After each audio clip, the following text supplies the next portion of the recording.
Hello, good morning বন্ধুরা, কেমন আছো সবাই? আশা করি ভালো আছো, আমিও ভালো আছি। এখন বাজে সকাল 6টা। আর সকাল সকাল উঠেই আমি চলে এসেছি আমার আম বাগানে। একটা সুন্দর আবহাওয়া এখানে, আর ফ্রেশ ফ্রেশ লাগছে এই আবহাওয়া। ঠান্ডা ঠান্ডা বাতাস একটু করে বইছে। বর্তমানে আমি চলে এসেছি মার্শালের কাছে, এখানে মুখটা ধুয়ে নেব, তারপরে সেই বাগানের মধ্যে দিয়ে আবার চলে যাব। এই বাগানের মধ্যে দিয়ে এখন চলে যাব একটু ধান ক্ষেতের দিকে, দেখব ধানের কি অবস্থা। সামনে এই ধান ক্ষেতে অনেক বক দেখা যাচ্ছে।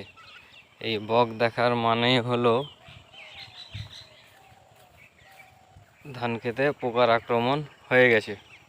তো এরকম কারো থাকলে নিশ্চয়ই ব্যবস্থা গ্রহণ করুন। এখন আমি চলে আসলাম আমার বাড়িতে। এই শর্ট ব্লগটি যদি আপনাদের ভালো লেগে থাকে তাহলে নিশ্চয়ই লাইক করবেন অ্যান্ড কমেন্ট করবেন।